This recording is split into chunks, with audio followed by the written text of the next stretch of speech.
So in this session we will be discussing the outline of neural network.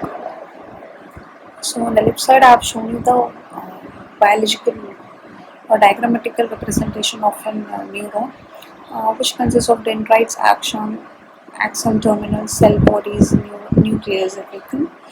Alright, and this dendrites will receive the signals, and the nucleus will process the data, and this action terminals.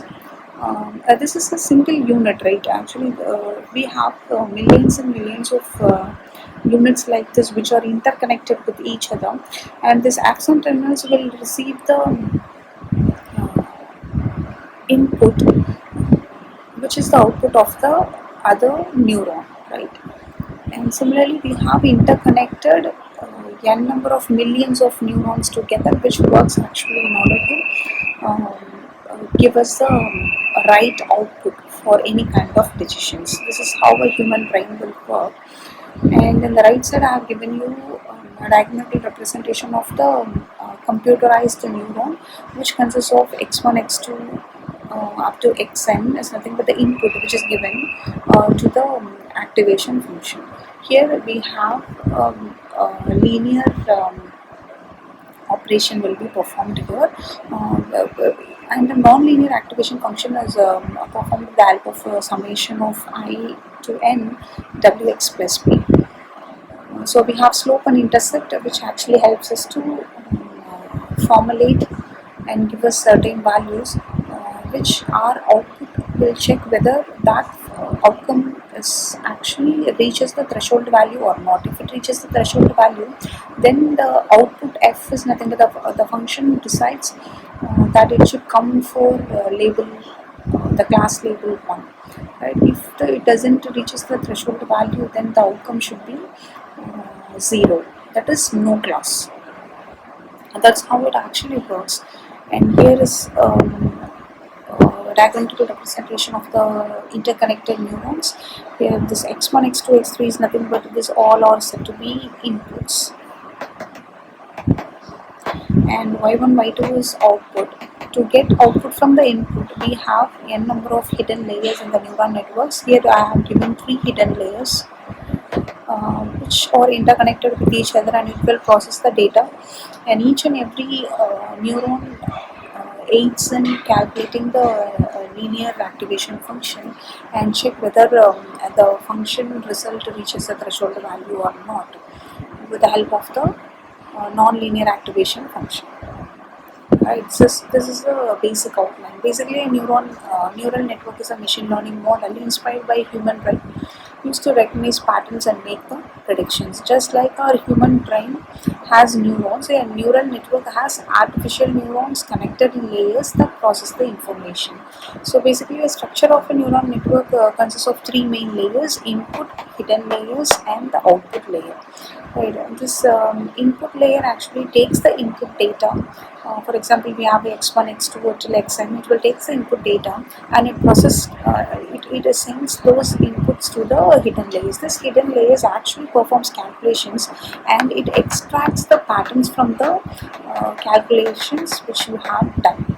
Right, these neurons have done, and then it will send a value to the output layer.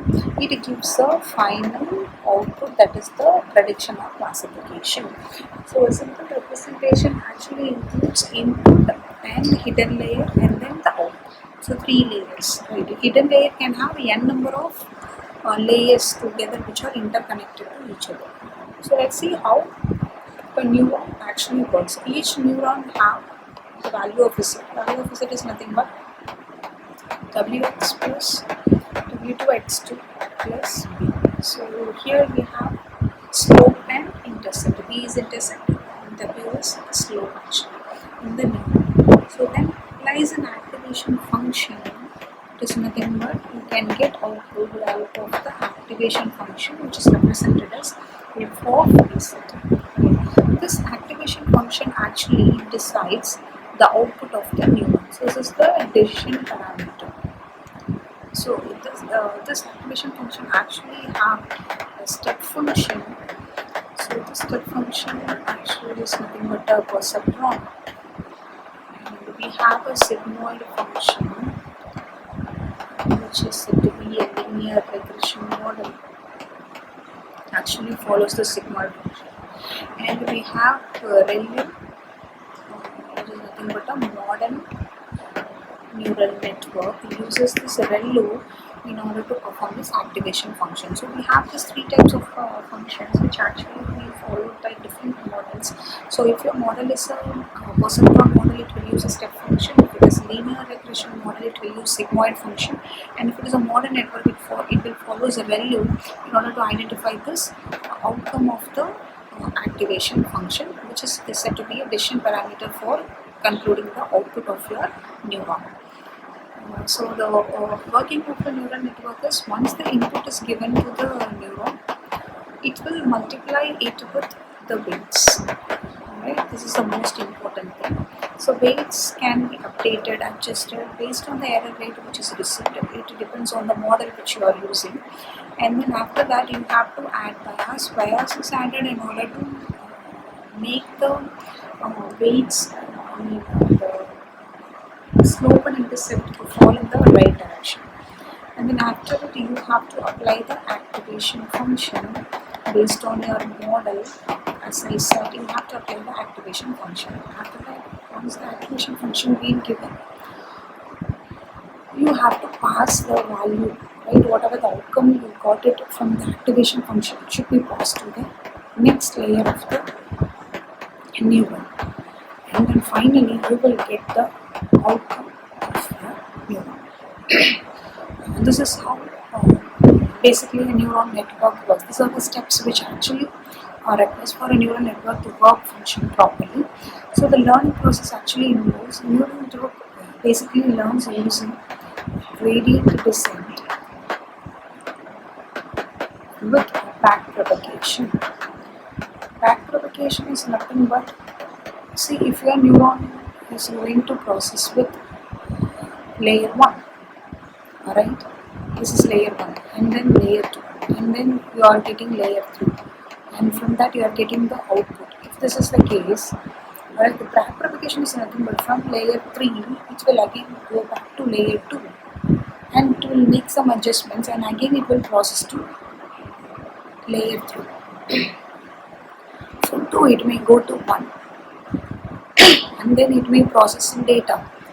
Right, it will update the value of W, or it will reduce the error rate. Anything can be done, and again it will move to step 2, and then that will be processed to step 3. This wise, back propagation can be possible in case of neural networks in order to correct the errors which it had done in the previous steps. So gradient descent plus back propagation together gives you your neural network a learning model, learning process, in order to classify or predict the outcome correctly. So the basic functionalities of this gradient descent and back propagation is it will calculate the error rate. Once you have processed, if any error occurred, then that should be calculated. And again, if the error is found, it will send the error backwards. Right? As I said now, if the layer 3 have processed the data and it found some kind of error rate is very high, then that will be back propagated to layer 2, and it will be informed to layer 2, and it will inform the layer 2 that some error have been occurred, and it can be optimal if it reduces the error rate. So it will send the error backwards to the previous layer. That is what the back propagation is. And this backward layer, for instance, in our example we have sent to layer 2, right? This layer 2 will adjust the weights and reduce the error rate. That is the functionality in the back propagation. And once it's done, we have to repeat the process until we get the minimal error rate with the accurate classification or prediction. Right? I'll give you an example. If a student mark is the input, I'm giving the input as a student mark. So if the student mark is given as an input, I need the output whether that particular student pass or fail. So network actually learns the threshold value at first, because it has to decide only based on the threshold value. If the mark is above or equal to 30, then it is considered as pass. If it is below 50, then it will be considered as fail. Right? So if the threshold value is 15, right, that is the first point at which your neural network learns, because only based on the threshold value, your layer will decide whether this reaches the threshold value or not. So if it is greater than 50, then it is pass, or equals 50, it is pass. If it is less than 50, it is fail. Right.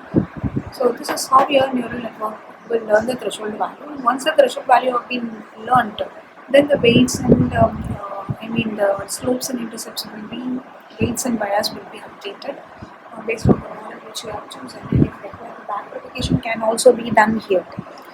This is how neural network will basically work. We have different types of neural networks. We have a single layer perceptron. We have multi-layer perceptron. These are all some types of neural networks. And we have convolutional neural network, which is very basic neural network model that are being designed as the basics of neural network. And we have recurrent neural network. These are all the basic neural network types of basic neural networks, which is readily available here in order to process your given sound. So basically, a neural network is a computational model consisting of interconnected neurons that are organized in layers, which helps us to learn patterns and make the predictions. So basically, you can keep in mind that you will give an input, multiply with the weights, and then the function value should be summation. That is, add up the values, the results, and then based on the threshold value, right, you have to compare the threshold value and added up the result. And if it is equal or greater than threshold value, the neuron will be activated. If it is less than threshold value, the neuron will not be activated, and output will be decided based on the activation. If it is activated, the outcome is yes. If it is not activated, the outcome is no. So this is how a basic neuron will work. So this is just an outline. So in-depth details that we will see in the next session. Thank you.